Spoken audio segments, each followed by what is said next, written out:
The snow had been falling for 3 days without pause when we saw the stone crack in the castle wall.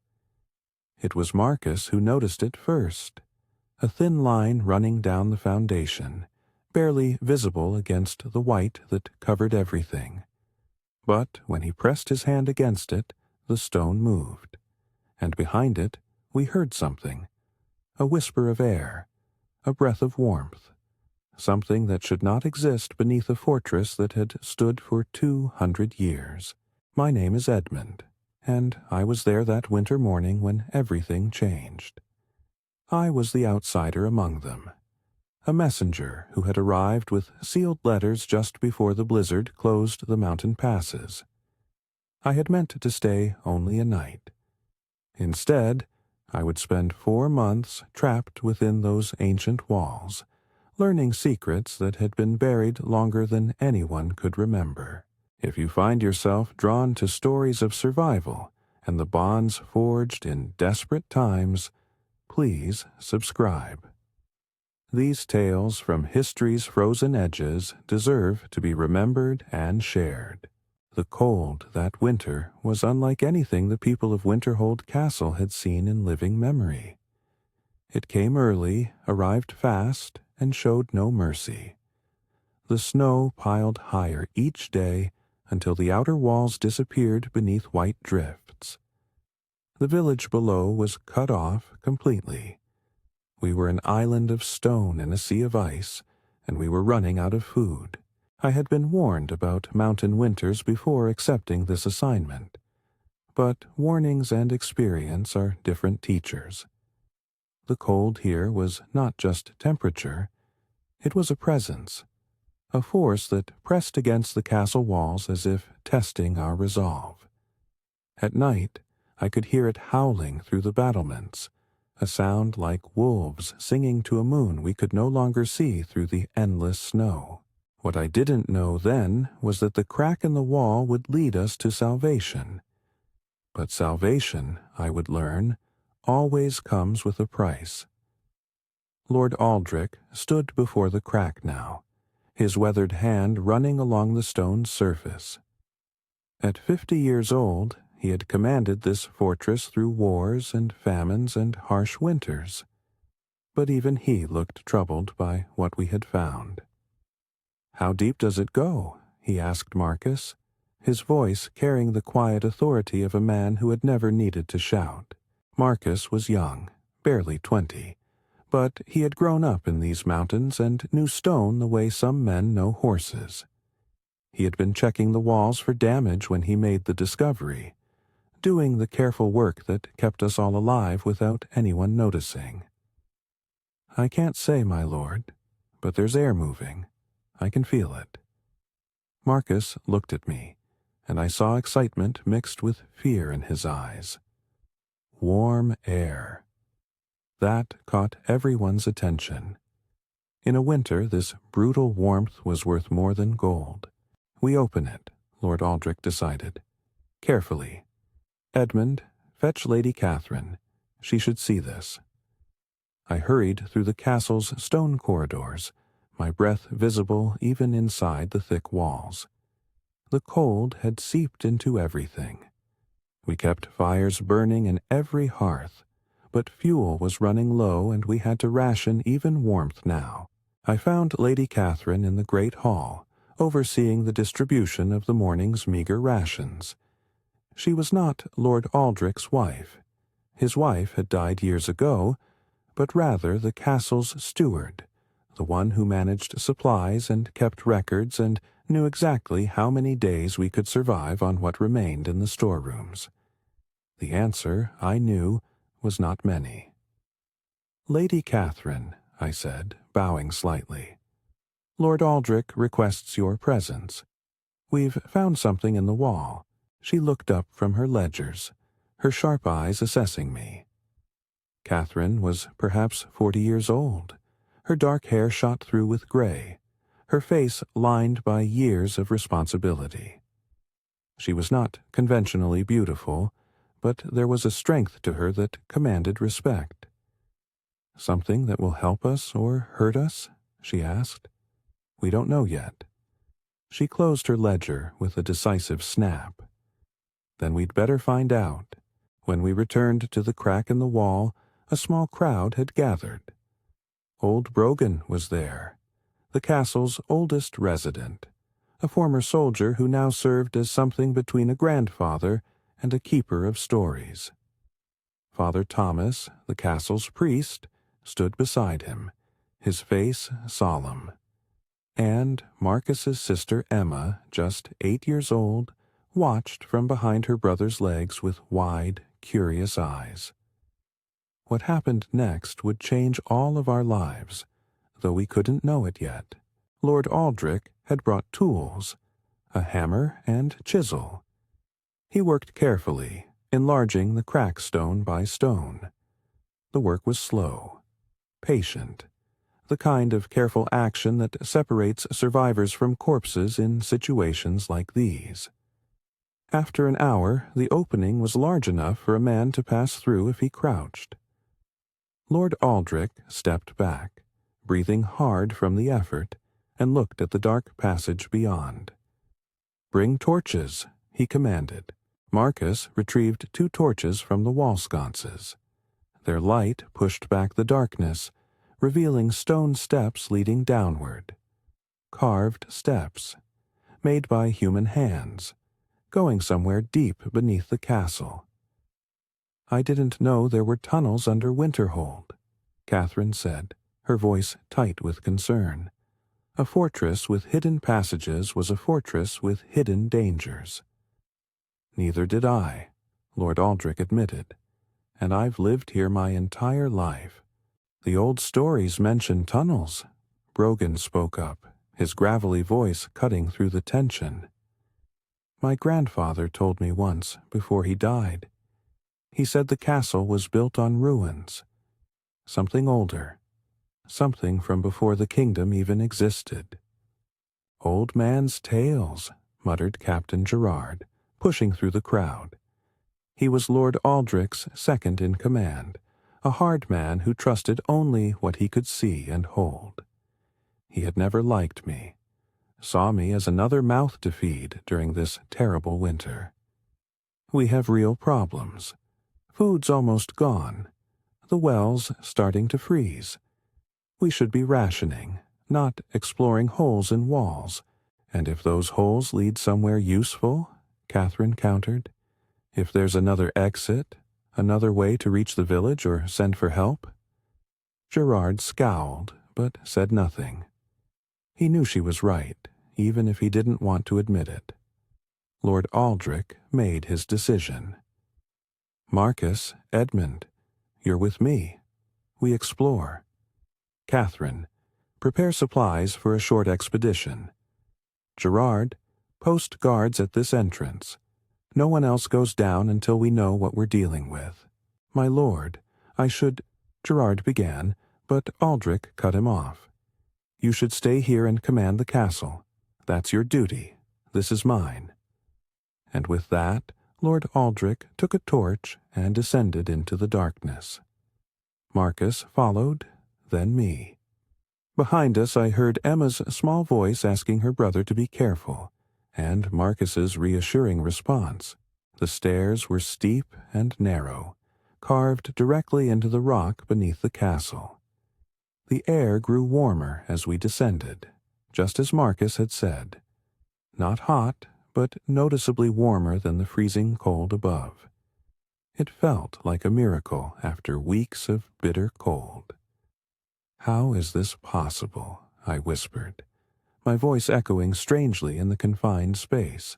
"Underground springs," Marcus answered, his voice hushed with something like reverence. "Must be. Hot water from deep in the earth. My grandfather told me about them, said some mountains have veins of warmth running through them like blood." We walked for perhaps 20 minutes, always descending, following a passage that showed signs of ancient craftsmanship. The walls were smooth, too smooth to be natural. Someone had carved this tunnel, had shaped it with purpose and skill that rivaled anything I had seen in the kingdom's greatest churches. and then the tunnel opened into a chamber that took my breath away. It was vast, larger than the castle's great hall. The ceiling soared above us, lost in shadows our torches couldn't reach. But what drew my eye wasn't the size. It was the pool.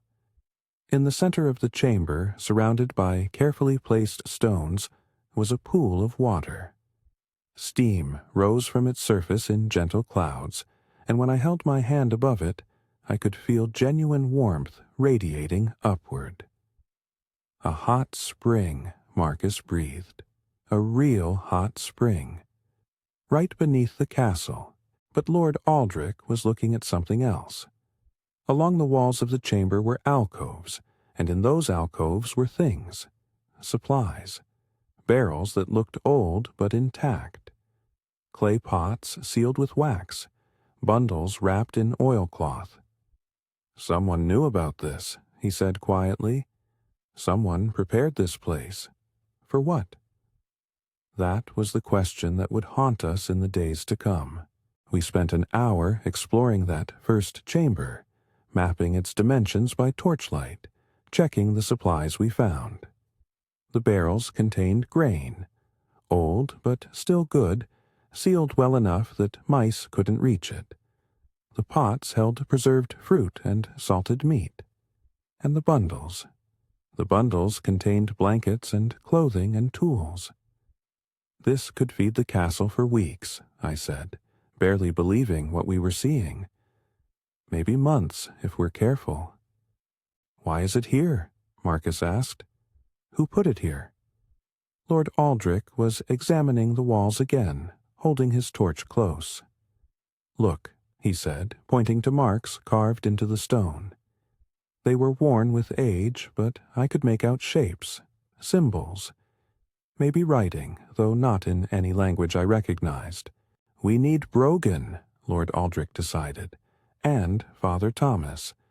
If anyone knows the old stories, it's them. But first—" He looked at the pool, then at us. "We tell no one else yet. Not until we understand what this is." "My lord?" I questioned, confused. "Think, Edmund. A hidden chamber, supplies, knowledge of something beneath the castle that even I didn't possess. This isn't just a fortunate discovery. Someone planned this, and until I know who and why, I won't risk panic by announcing we've found a mystery beneath our feet." He was right, of course. Fear could spread through the castle faster than fire. Better to be careful. To learn what we could before revealing too much. When we emerged back into the castle proper, the cold hit us like a physical blow after the warmth below. Emma ran to Marcus immediately, relief clear on her young face. Catherine watched us with expectant eyes. "Well?" she asked. Lord Aldrich chose his words carefully. "There's a chamber below, carved from rock. It appears to have been a storage area, possibly for siege supplies. We found preserved food, quite a lot of it." Catherine's eyes widened. "How much?" "Enough to matter. Perhaps enough to see us through to spring." He paused. "But there's more to investigate. Edmund, Marcus, you'll help me catalog what's down there. Catherine, maintain normal rationing for now. Don't let anyone know we've found supplies. Not yet." "Why the secrecy?" Gerard demanded, stepping forward. "Because I need to understand what we've found before I can explain it to the castle," Aldrich replied evenly. "Give me 2 days. Then we'll gather everyone and share what we know." Gerard didn't like it, but he nodded. He was a soldier, and soldiers understood the value of reconnaissance before action. That night, I lay in my small chamber, unable to sleep despite my exhaustion. Through my narrow window, I could see the snow still falling, silent and relentless. Somewhere below me, beneath hundreds of feet of stone, was a chamber of warmth and sustenance that could save us all. But who had put it there? And why?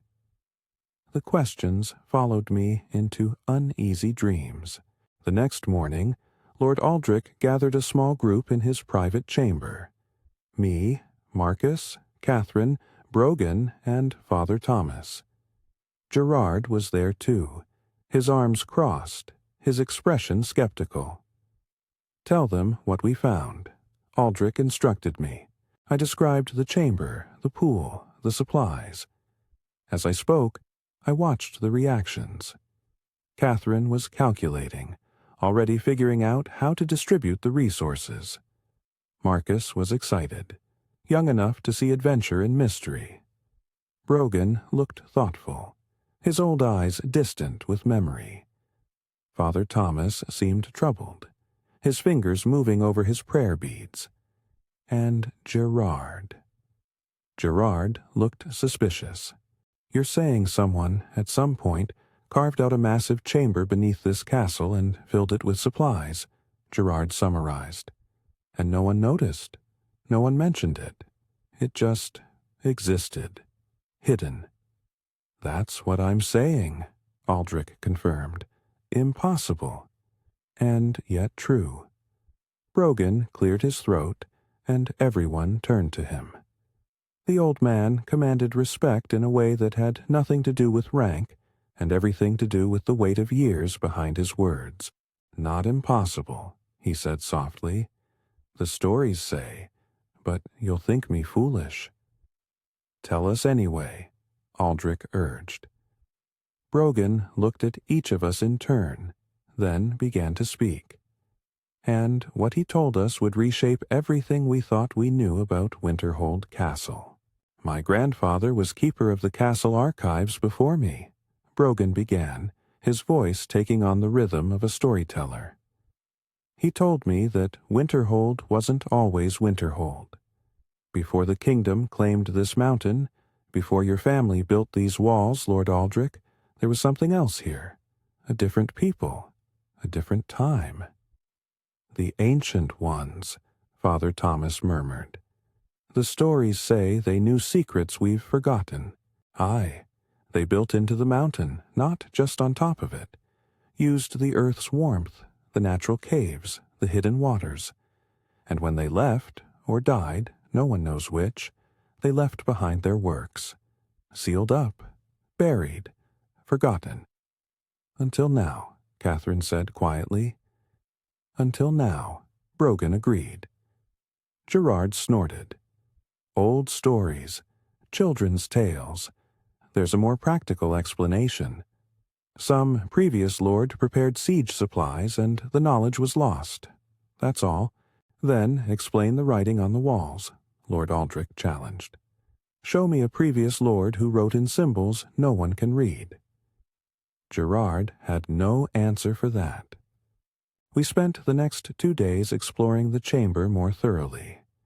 Each expedition revealed new wonders and new questions. Beyond the first chamber, we found others. Small rooms carved into the rock. Some held more supplies, others were empty, their purposes mysterious. And always, the warm water flowing through carefully carved channels, heating the spaces, making them comfortable even in the depths of winter. On the 3rd day, Lord Aldrich called a gathering in the great hall. The entire castle population assembled, perhaps 80 people in all, from noble to servant, soldier to child. Everyone huddled together for warmth, their faces gaunt with hunger and worry. "We have found something beneath the castle," Aldrich announced without preamble. "A chamber carved by hands long before ours. Within it, we have discovered supplies, grain, preserved foods, enough to see us through this winter." The reaction was immediate. Joy, relief. Questions shouted from every corner. Aldrich raised his hand for silence, and gradually the noise died down. "There is more," he continued. "The chamber is warm, heated by springs from deep within the earth. We can move some of our stores there, preserve what little fuel we have for the forges and essential fires. We can survive. We will survive. The cheering that followed was loud enough to shake snow from the battlements, but I noticed not everyone was celebrating. Father Thomas looked troubled, and Captain Gerard's expression was dark with something I couldn't name. That night, as we helped move the first supplies down into the chambers, Gerard pulled me aside. "You're an educated man, Edmund, a messenger. You travel. You see things."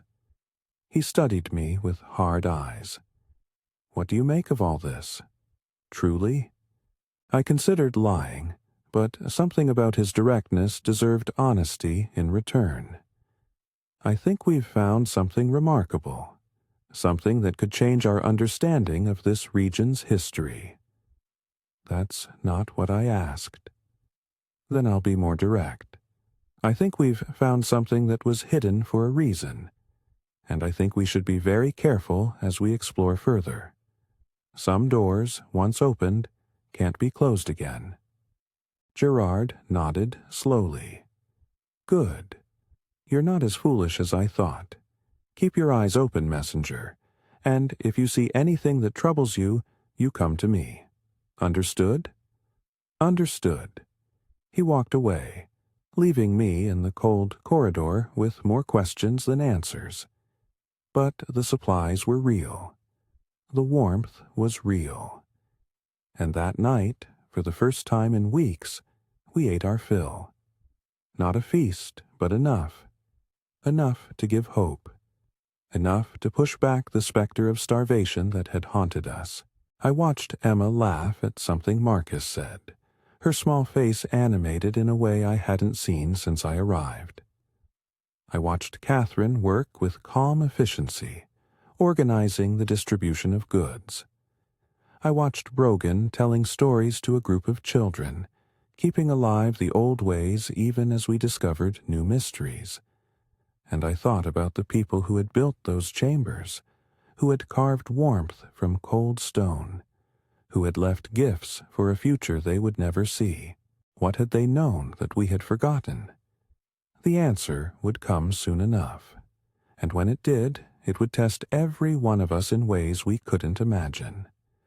But for that moment, in that cold castle surrounded by endless snow, we had hope. And sometimes, hope is enough to keep moving forward, even when you don't know what's waiting in the darkness ahead. Over the following weeks, the castle settled into a new routine. Groups took turns working in the chambers below, moving supplies, organizing storage, and slowly mapping the extent of the underground complex. It was larger than we first thought. Much larger. New passages kept revealing themselves, branching off from the main chamber like roots from a great tree. Marcus became our primary explorer, his youth and agility serving him well in the narrow passages. I often accompanied him, taking notes, sketching rough maps. We were an unlikely pair, the young mountain-born mason and the city-educated messenger. But we worked well together. "There," Marcus said one morning, pointing to a passage we hadn't yet explored. "That one goes deeper. I can feel the air current." "How can you tell?" I asked, genuinely curious. "You learn to notice. The way the torch flame moves, the feel against your skin. Air is always trying to balance itself, flowing from high pressure to low. This air is moving down, which means there's something lower still." We followed the passage, our torches pushing back shadows that might have stood undisturbed for centuries. The walls here were different, older, more worn. The craftsmanship was still evident, but time had softened the sharp edges. The passage opened into another chamber, smaller than the first but no less impressive. And in the center of this chamber was something that made us both stop and stare. A stone table, carved from a single piece of rock. And on that table, preserved by the dry, warm air, were books. Not many, perhaps a dozen, but books nonetheless, bound in leather that had somehow survived the centuries. I approached them with trembling hands, hardly daring to believe what I was seeing. "What are they?" Marcus whispered. "Knowledge," I breathed. "History. Perhaps answers." I opened the first book carefully, expecting the pages to crumble, but they held firm, the writing still clear despite its age. The language was strange, but not entirely unfamiliar.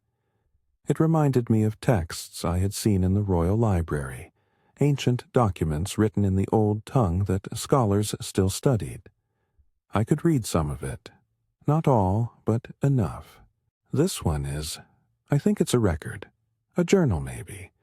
It talks about... I squinted at the faded words. Building. Preparing. They knew winter was coming. A long winter. And they prepared for it. "How long?" Marcus asked.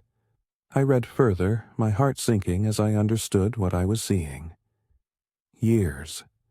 They prepared for winters that lasted years. And they built these chambers as refuges. Places where people could survive until the world warmed again. But that's impossible? Gerard would say so, but we're standing in proof that it's not. We brought the books back to Lord Aldrich, and that evening he gathered his inner council again. This time Emma was there too. Marcus had insisted, saying his sister deserved to hear the truth.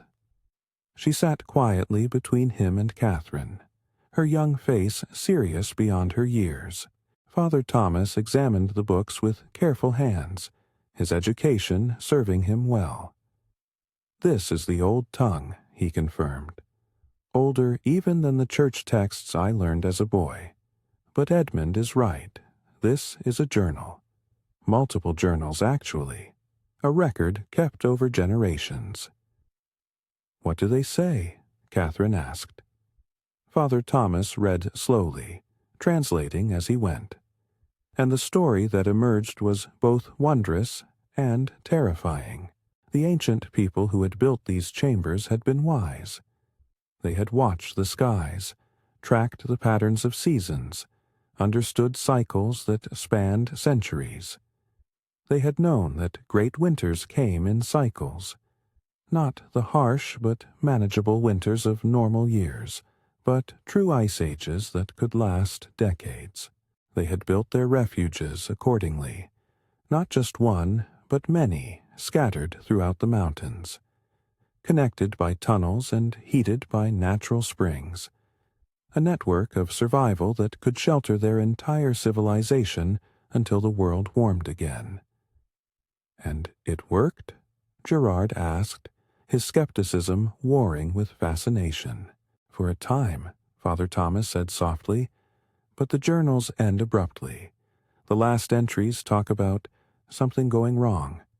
Sickness, perhaps, or conflict. The writing becomes erratic, desperate, and then it simply stops." A heavy silence fell over the room. "They died," Emma said quietly. "The people who built this. They died anyway." "Yes," Father Thomas admitted. "But they gave us a gift. They left their knowledge, their supplies, their refuge, so that others who came after might survive where they could not." "That's what I don't understand," Gerard said, leaning forward. "Why? Why leave anything for strangers? For people they would never meet?" Brogan answered, his old voice gentle. "Because that's what humans do, Captain. We prepare for futures we won't see. We plant trees whose shade we'll never enjoy. We build for generations we'll never know. It's not practical. It's not logical. But it's who we are. It's what makes us human." Gerard had no response to that. But something in his expression softened, just slightly. Lord Aldrich made his decision. We continue exploring. We learn what we can from the journals, and we honor those who came before us by using their gifts wisely. Father Thomas, you'll translate the journals. Edmund, you'll assist him. Marcus, you'll continue mapping the chambers. And everyone else, we prepare to wait out this winter the way the ancients intended. Together, with wisdom, with gratitude.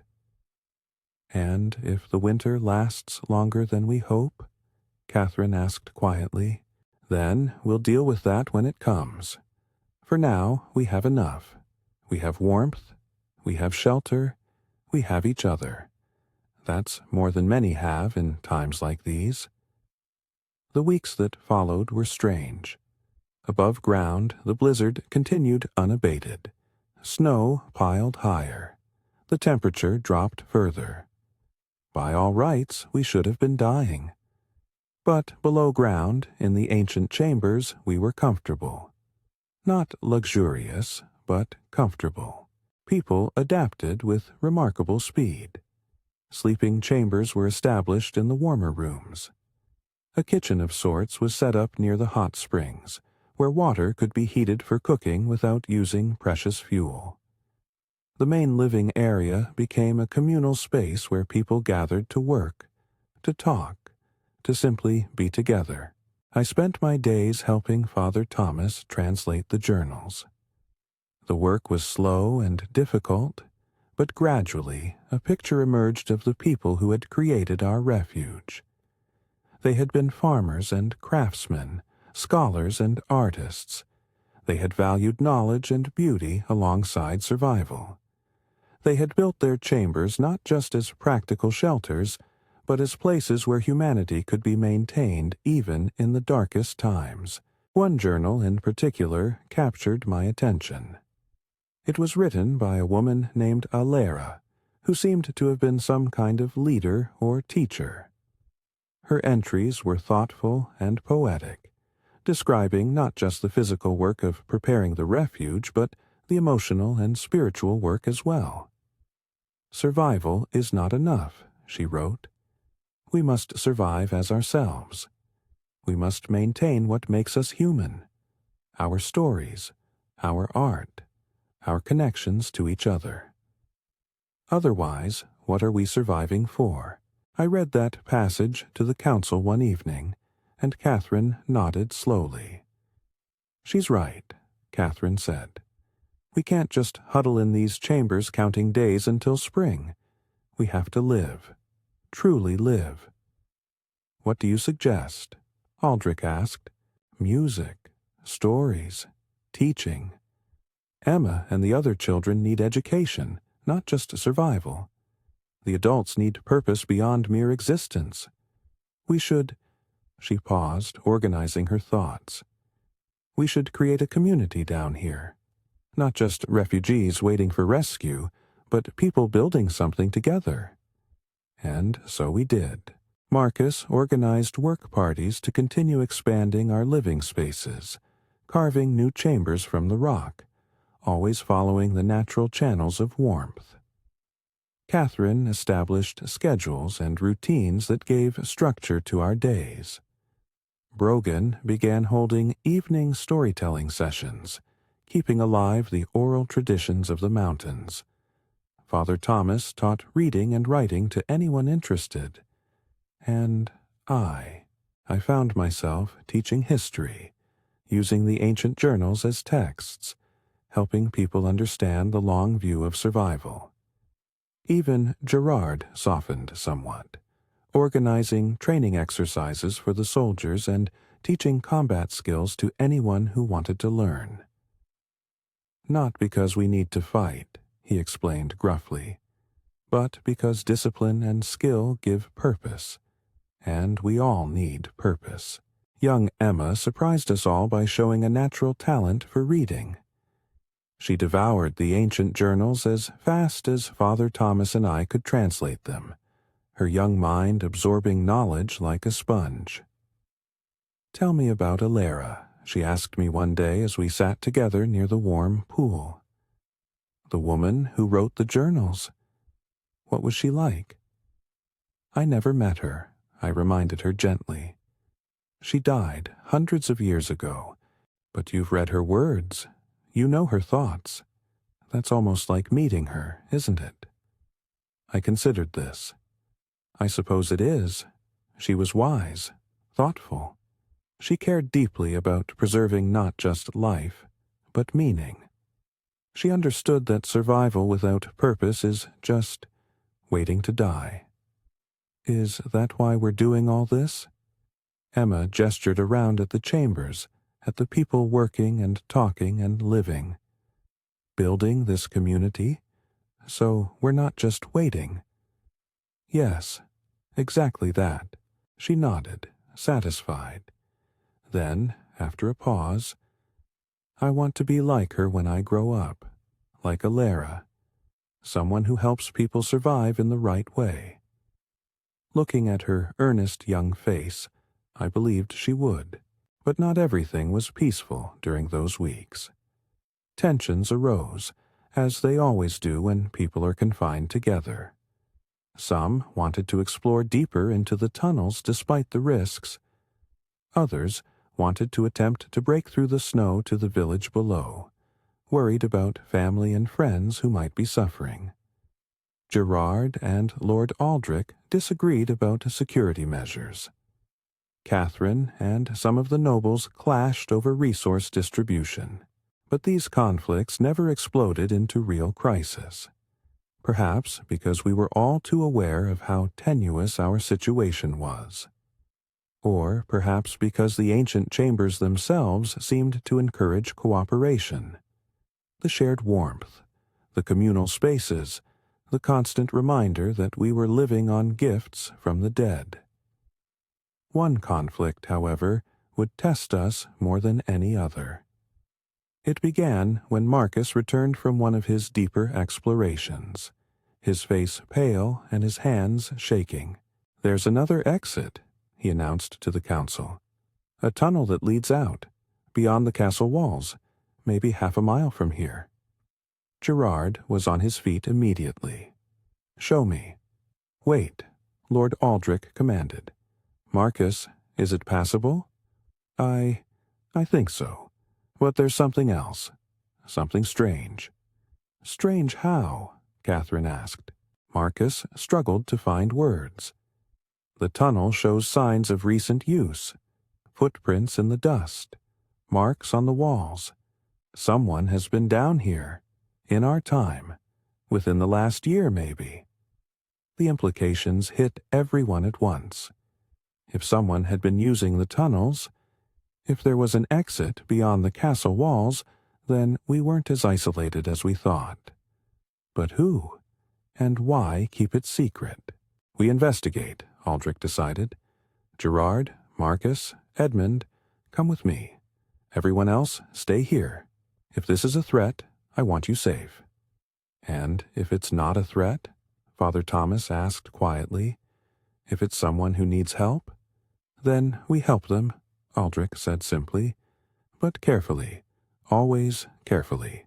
The tunnel Marcus had found was narrow and winding, following a path that seemed almost random until I realized it was following the veins of warm water through the rock. Whoever had carved this passage had known exactly what they were doing. The footprints Marcus had mentioned were clear once you knew to look for them. Not many, but definitely there. Disturbed dust. Marks where someone had brushed against the walls. Signs of passage. We followed them carefully, our torches throwing dancing shadows across the stone. The tunnel sloped upward now, heading back toward the surface. After perhaps 30 minutes of careful progress, we saw light ahead. Not torchlight. Daylight. The exit was cleverly hidden behind a rock formation, invisible from outside but easily opened from within. We emerged into a small clearing surrounded by trees, sheltered from the worst of the wind by the natural landscape. The snow here was manageable, only a few feet deep rather than the dozens that buried the castle. And in the clearing, we found evidence of recent habitation. A small shelter built from branches and cloth. The remains of a fire. Tracks leading away into the forest. "Someone's been living here," Gerard observed, his hand on his sword hilt. "Recently. Very recently." "Not living," I corrected, examining the shelter more closely. "Camping. This is temporary. They came here, stayed a few days, then moved on." "Who?" Marcus asked. That was when we heard the sound. A branch breaking. Footsteps crunching in snow. Someone approaching. We turned as one, weapons raised, ready for anything. What we found was a girl, perhaps 14 years old, thin to the point of starvation, carrying a bundle of firewood that was nearly as large as she was. She saw us and froze, her eyes wide with terror. "Please," she whispered, "please don't hurt me. I was just trying to survive." Lord Aldrich lowered his sword immediately and held up his hands in a gesture of peace. "We won't hurt you, child. Where did you come from? How did you find the tunnels?" The girl's story came out in halting bursts. She was from the village below the castle. When the winter had come so hard and fast, many had fled into the mountains seeking shelter. She had been separated from her family, wandered lost in the snow, and had literally fallen into the hidden entrance to the tunnels. "I followed the warm air," she explained. I knew if I could find warmth, I could live. So I followed it. And I found the chambers. I saw your people there. I heard them talking. But I was afraid. Afraid you would turn me away because I was just nobody. Just a village girl." "So you camped out here?" Catherine asked gently. She had insisted on coming along despite Aldrich's initial refusal. "Taking what warmth you could from the tunnel entrance, but not going all the way in," the girl nodded. "I thought maybe I could survive on my own. I didn't want to be a burden." "A burden," Catherine repeated softly. Then, more firmly, "What's your name, child?" "Sarah." "Well, Sarah, I have news for you. You're not a burden. You're part of our community now. Come, let's get you warm and fed and safe." Sarah started crying then. Great heaving sobs of relief and exhaustion and overwhelming emotion. Emma had come with us too. She had followed despite being told to stay behind, and she went to Sarah immediately, taking her hand. "It's okay," Emma said in her small, certain voice. "You're not alone anymore. None of us are alone anymore." And in that moment, watching two children connect across fear and uncertainty, I understood something profound about what we were building in those ancient chambers. We weren't just surviving. We were creating family from strangers. We were becoming something larger than ourselves. The ancient builders of these chambers would have approved, I thought. Alara would have smiled. We brought Sarah back through the tunnels, and her arrival sparked something unexpected. News of the secondary exit, of the possibility of reaching others who might be suffering in the village, energized everyone. Within days, rescue parties were organized. Using the hidden exit, small groups ventured into the forest, searching for other survivors. They found them. Not many. The winter had been brutal, but enough. An old man who had survived by sheltering in his barn. A family of 4 huddled in a cave. 2 hunters who had been caught far from home when the blizzard hit. One by one, we brought them into the warmth. One by one, our community grew, and with each new arrival, the chambers came more alive. The old man was a carpenter, and he began crafting furniture from wood we salvaged from the forest. The family brought skills in weaving and cloth-making. The hunters contributed knowledge of the mountains that even Marcus didn't possess. We were becoming something new. Not quite the castle community that had existed above ground. Not quite a village. Something in between. Something that Alara might have called a tribe. But even as we grew and thrived in our underground refuge, the winter above continued unabated. Father Thomas and I continued translating the journals, and what we learned was troubling. The ancients had survived in these chambers for nearly 20 years during the great ice age they had faced. 20 years of winter. 20 years of darkness and cold. They had endured, maintained their humanity, even prospered in their way. But in the end, it hadn't been enough. The final journals, the ones we were only now managing to translate, spoke of a sickness. Not physical illness, but something else. A spiritual malaise. A slow forgetting of why they were surviving at all. The writer, one of Alara's descendants, described it as the weight of endless winter pressing on the soul. People had started giving up. Not all at once, but gradually. They stopped creating art, stopped telling stories, stopped maintaining the connections that had kept them human during the early years. They survived in body, but died in spirit, and eventually the bodies followed. We can't let that happen to us, I told the council when I shared what I had learned. We have to stay vigilant, keep creating, keep connecting, keep reminding ourselves why survival matters. How? Gerard asked, not challenging, but genuinely asking. By remembering Alara's words, I said, survival is not enough. We must survive as ourselves. Lord Aldrich understood. We create something permanent, something that will outlast this winter, a record of our own, our stories, our knowledge, so that if anyone comes after us, they'll know what we learned. And more than that, Catherine added, we teach the children, really teach them.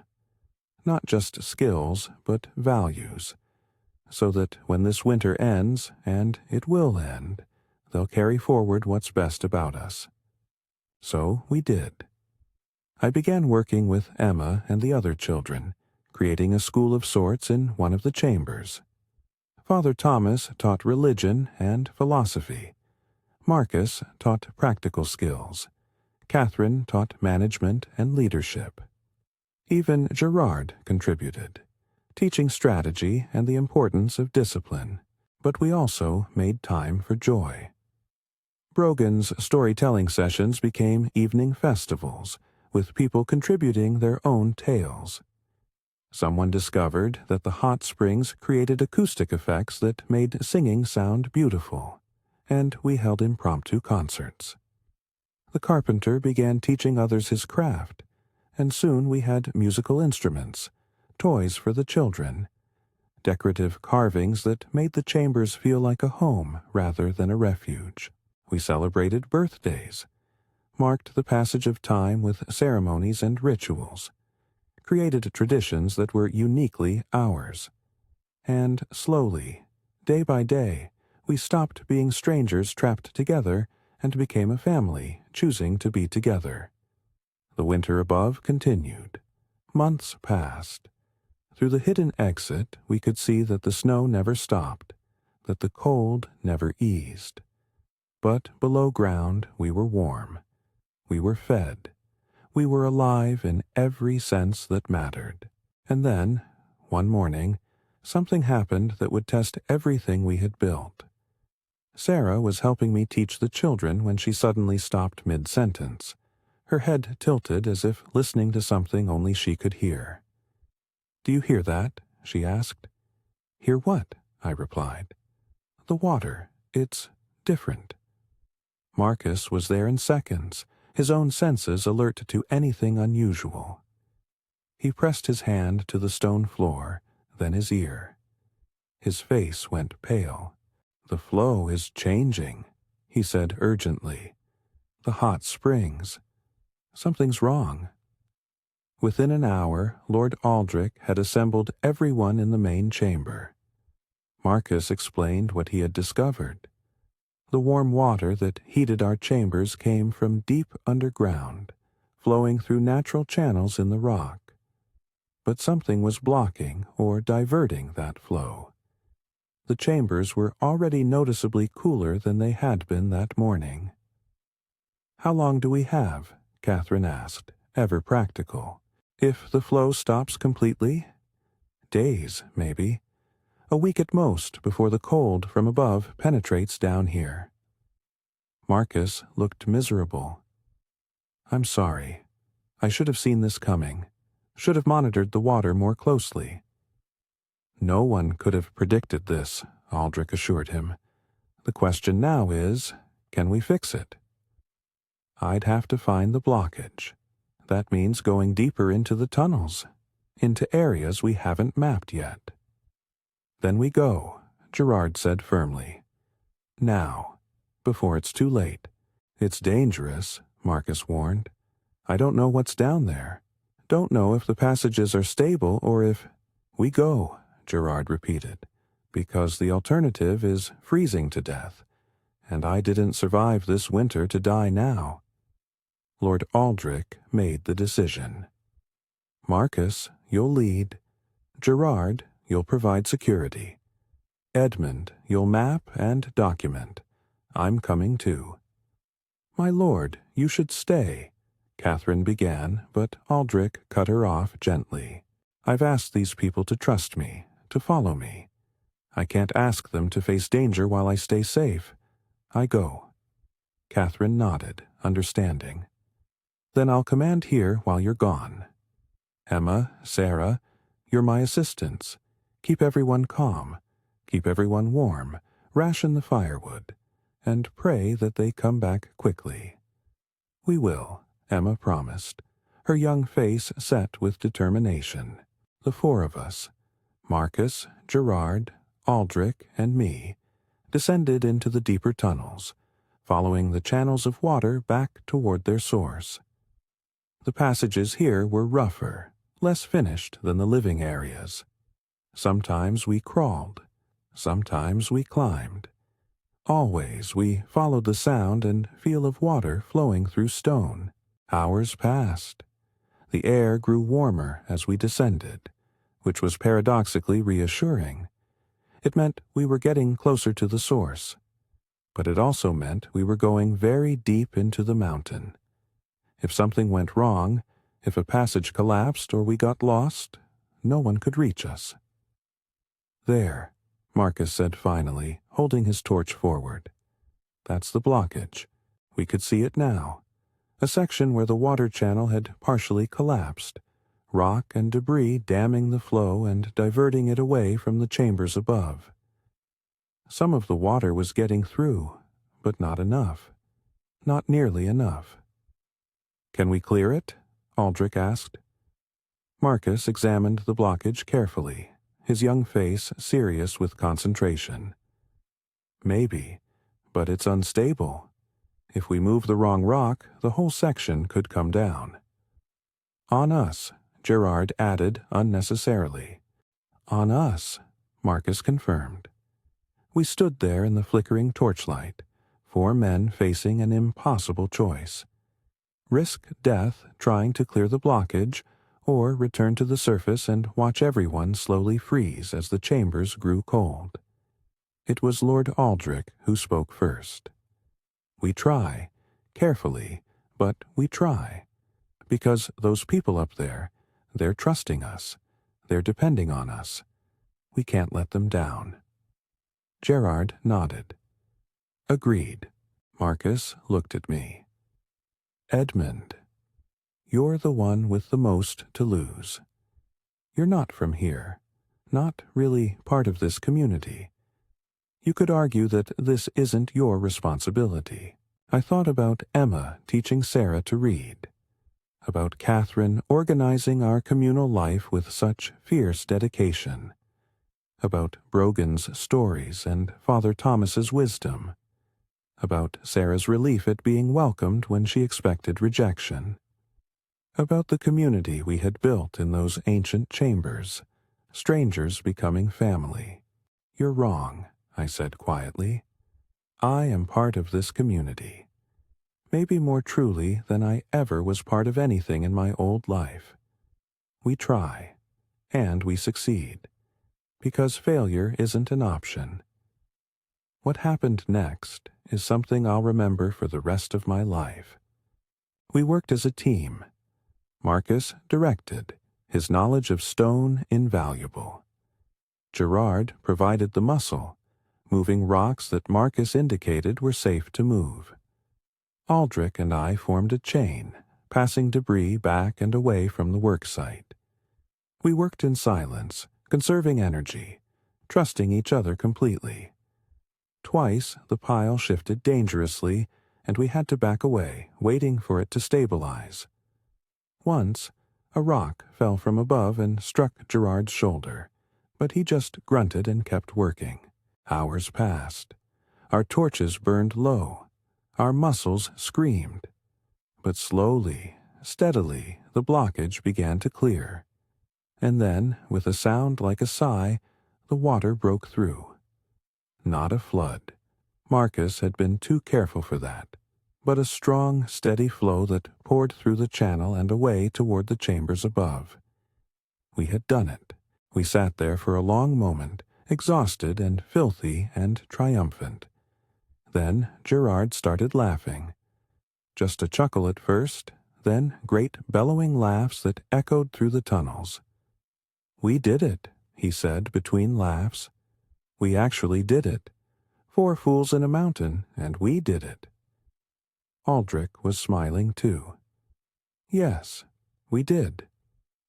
Marcus looked at the flowing water with something like love. "The chambers will warm again. Everyone will be safe. Because we worked together," I added. "Because we chose to." The journey back to the surface was long and difficult, but it felt like a victory march. When we finally emerged into the main chamber, we were met with cheers and tears and overwhelming relief. The water was already flowing strong again. The temperature was rising. We had saved our community. Catherine embraced Lord Aldrich with uncharacteristic emotion. Emma threw herself at Marcus, nearly knocking him over. Sarah smiled at me, and I realized that in her eyes I had gone from stranger to hero. But I didn't feel like a hero. I felt like someone who had done what needed to be done, what any of us would have done, what all of us, together, were capable of. That night, as we celebrated with a feast, modest by outside standards but magnificent by ours, Brogan stood to make a speech. "I've lived a long time," he began, his old voice carrying across the chamber. "Seen many winters, many hardships, many people facing impossible odds. But I've never seen anything like this. Like us." He gestured around the chamber, encompassing everyone present. "We came together as strangers, trapped by circumstance, but we chose, every day we chose, to be more than just survivors. We chose to be a community, a family, and today 4 of our family risked everything to save the rest of us. That's not just survival. That's love. The ancient ones who built these chambers," Brogan continued. "They left us more than supplies and warmth. They left us a lesson. They showed us that survival isn't about being strong alone. It's about being strong together. And we've learned that lesson well." He raised his cup. "To the ancient ones who prepared the way. To Lord Aldrich, Marcus, Gerard, and Edmund, who saved us today. And to all of us, for proving that humanity endures not despite hardship, but through the connections we forge in the face of it." We all drank. And in that moment, in that ancient chamber beneath a castle buried in snow, I felt more at home than I ever had in my entire life. The winter continued above us, but below ground we were warm. We were safe. We were together, and that, I had learned was what survival truly meant. The weeks that followed the crisis brought changes. Gerard, who had always been somewhat aloof, became fully engaged with the community. He started teaching not just combat, but leadership, how to make hard decisions, how to trust your team, how to put the group's needs above your own comfort. "I was wrong about you," he told me one day as we worked together to reinforce some of the chamber walls. "When you first arrived, I saw another mouth to feed, another problem. I didn't see a person. I didn't see someone who would risk his life for strangers." "We're not strangers anymore," I replied simply. "No," he agreed. "We're not." The rescue missions continued through the secret exit. We found more survivors. Not many, but each one mattered. An elderly couple who had nearly given up hope. A young woman and her infant child. A trio of traders who had been caught in the mountains when the winter hit. Each newcomer required adjustment, required integration into our community. But by now, we had practice. Emma and Sarah had become something like official greeters, welcoming new arrivals and helping them understand our ways. Catherine managed the logistics of feeding and housing more people, and Father Thomas provided the spiritual comfort that many needed after their ordeals. I continued teaching, and my classroom grew. Not just children now, but adults too. People who wanted to learn to read, to understand the ancient texts, to connect with something larger than mere survival. One evening, as I was teaching Emma and several other children about the history of the ancient builders, she asked a question that stopped me cold. "Edmund, when the winter ends and we can leave, will you go back to your old life? Back to being a messenger?" I realized I had never really thought about it. I had been so focused on surviving, on contributing, on being part of the community that I hadn't considered what would happen after.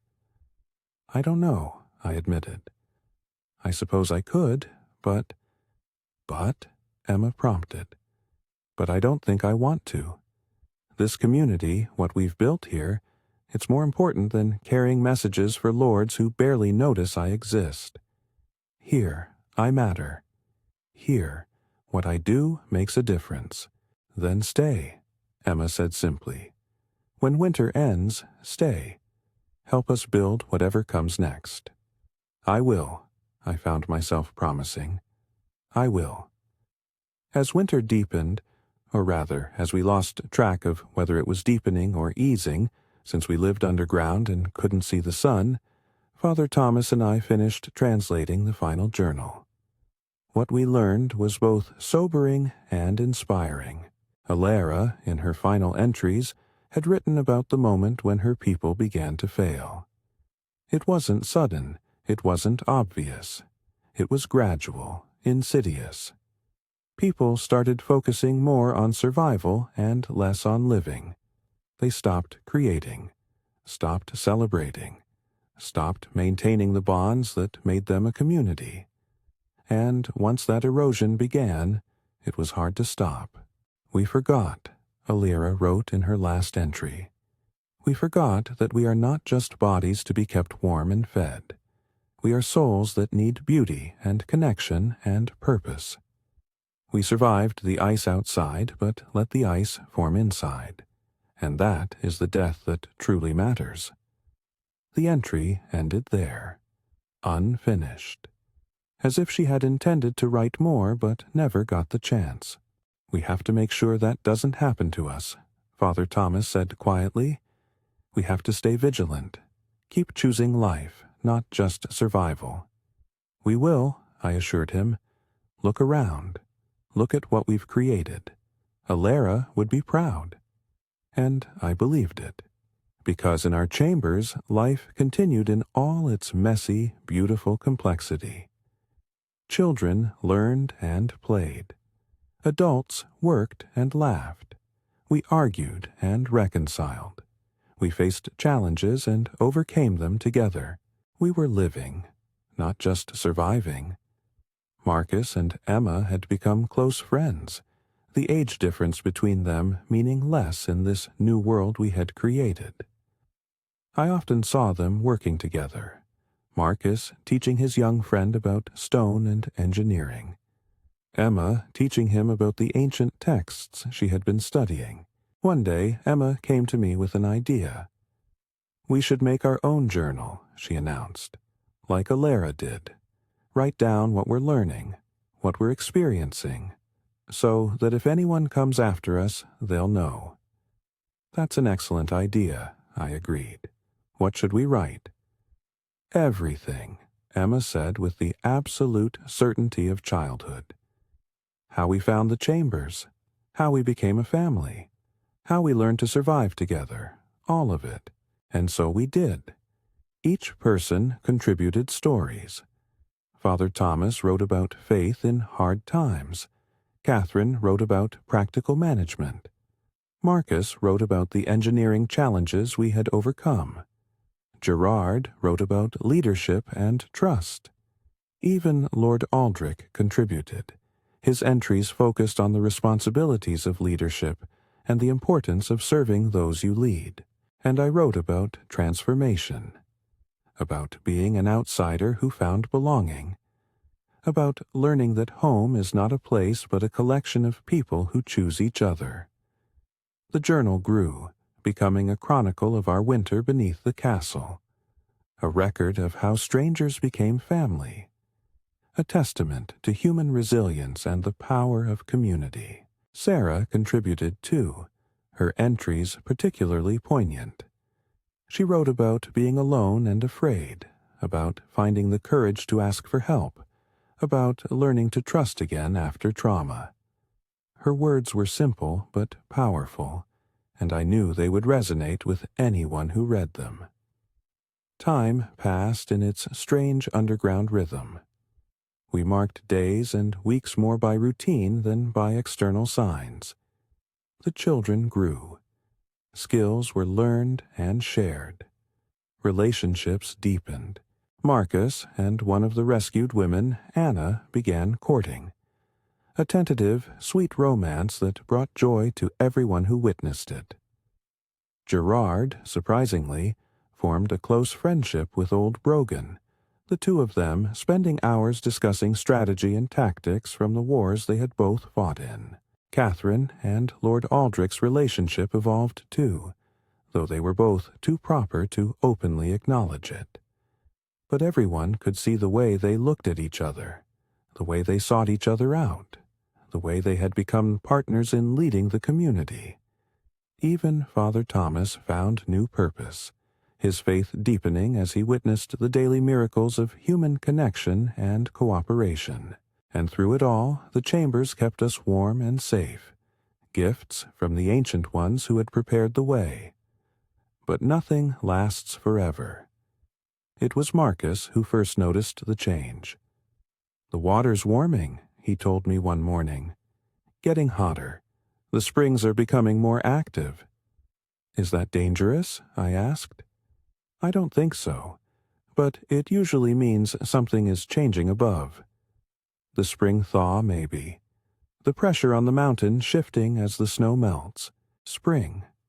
We had all but forgotten such a thing existed." "How long until we can leave?" I wondered aloud. "Weeks, maybe a month. The snow will still be deep, but passable. We'll be able to return to the surface, to the castle, to the world." The news spread through the community with mixed emotions. Joy, certainly. We had survived, and we would see the sun again. But also something like sadness, because leaving the chambers meant leaving the perfect community we had created, meant facing the complexities and divisions of the normal world, meant potentially losing the closeness we had found. "We don't have to lose it," Emma insisted when I expressed these concerns to her. "We can take it with us, the lessons we learned, the family we became. We just have to choose to remember." "You're very wise for someone so young," I told her. "I learned from Alara," she replied seriously, "and from you, and from everyone here. That's what community does. Makes us all wiser than we could be alone." As the signs of approaching spring continued, subtle changes in temperature, in water flow, in the very feel of the mountain around us, Lord Aldrich called a final community meeting in the chambers. "We will be able to return to the surface soon," he announced. "Return to the castle, rebuild, continue our lives. But before we do, I want us all to understand something important." He paused, looking around at all the faces gathered in the ancient chamber.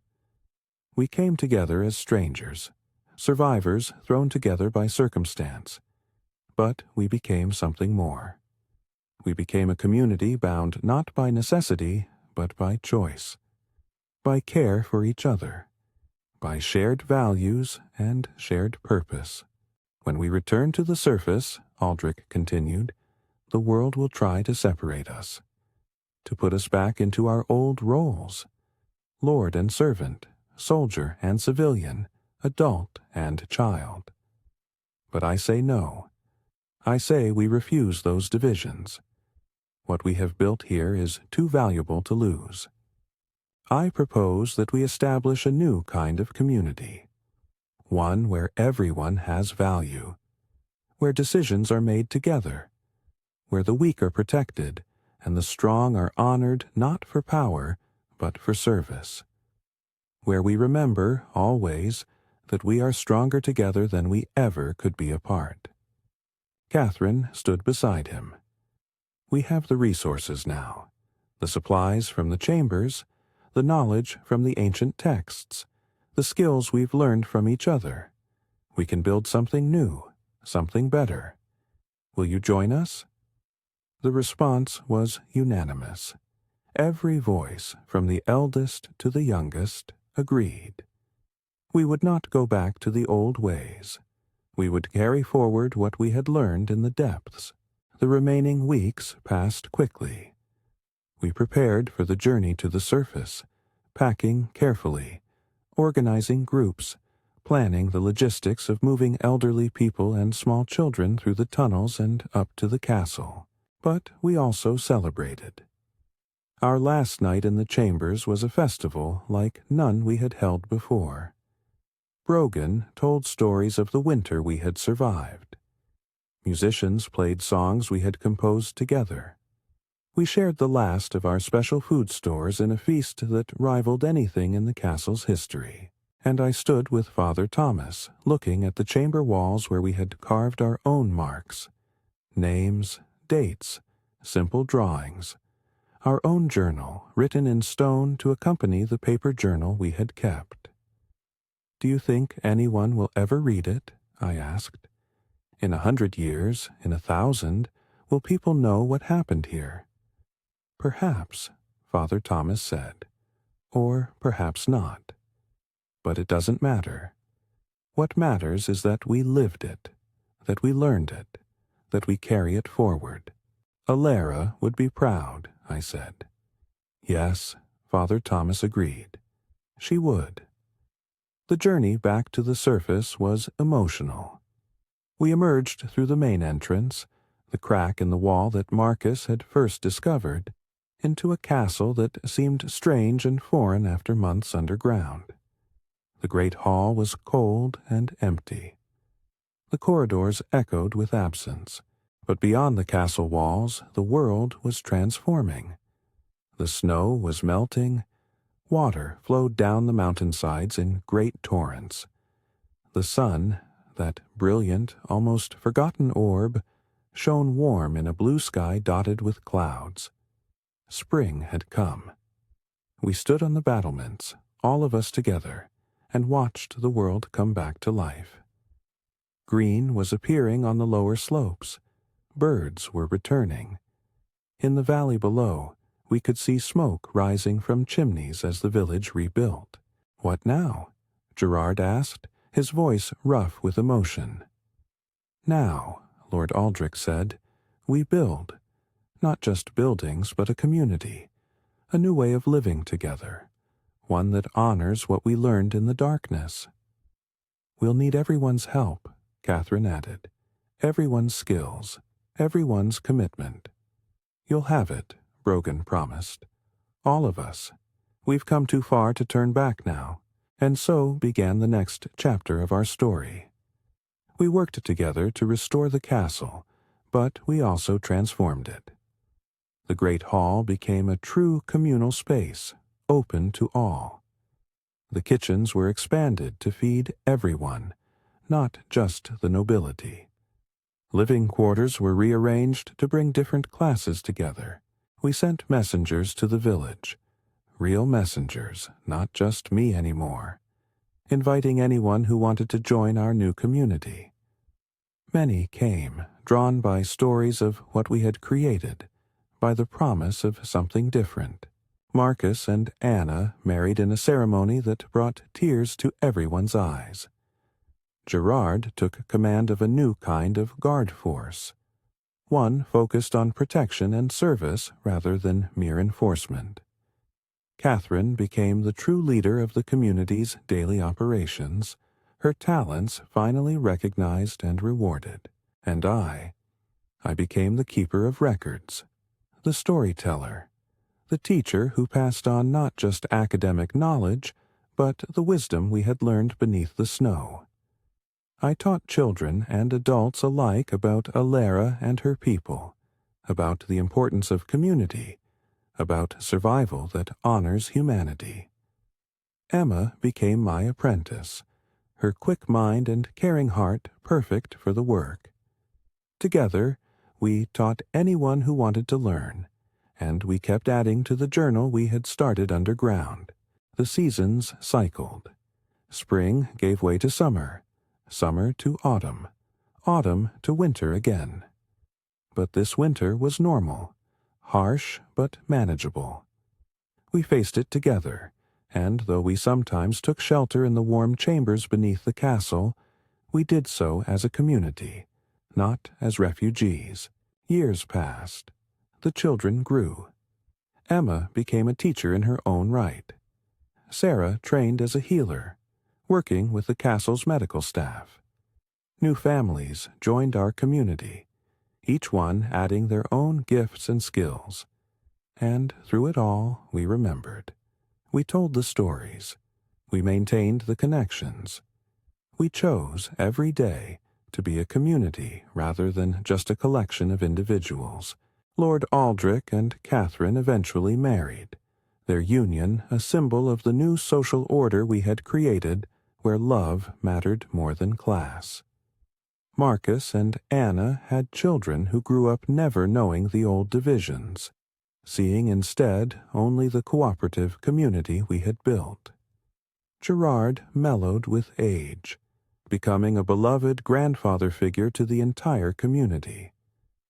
Brogan passed away peacefully in his sleep, but not before training several younger people to take up his role as keeper of stories, and Father Thomas continued to serve, his faith now informed by the lived experience of what humans can be when they choose cooperation over competition. I'm an old man now, sitting in the chamber beneath the castle where we once survived that terrible winter so many years ago.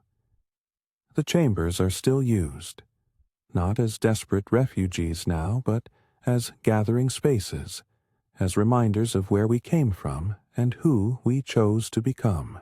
Young people come here to learn the stories, to understand the history, to connect with something larger than themselves. And I teach them, passing on what Alara passed to me through her journals, what my winter community taught me through their actions. Tell us about the winter again, a young girl asks me. She's about the age Emma was when I first met her. Bright, curious, full of potential. So I tell her. I tell her about the snow that never stopped falling, about the crack in the wall and the chambers we found beneath, about strangers becoming family, about the moment we chose to be more than just survivors. And you stayed, the girl says when I finish. You never went back to being a messenger.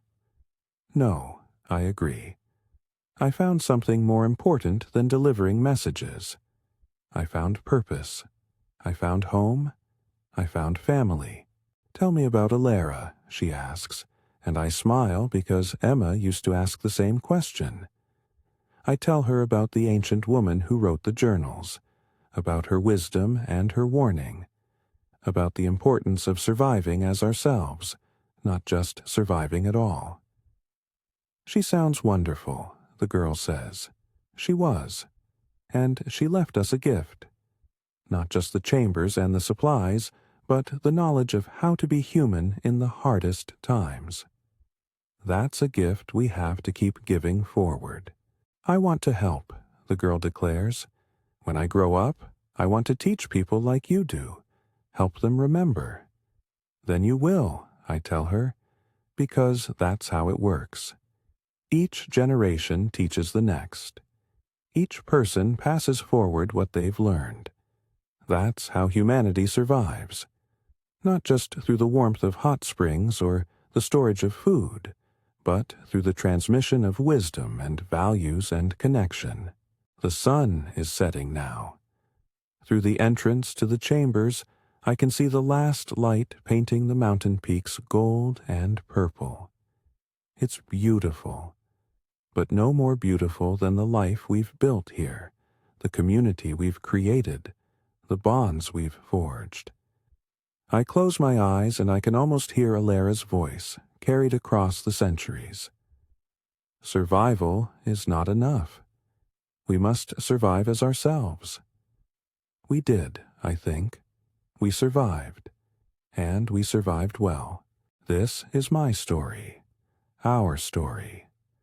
The story of a winter beneath the snow, of strangers becoming family, of a community choosing to be better than the world expected. And it's a story that continues, carried forward by each new generation who learns the lessons we learned in those deep chambers, who chooses connection over division, who understands that we are stronger together than we ever could be apart. The snow falls somewhere tonight, as it always does. The cold presses in, as it always will.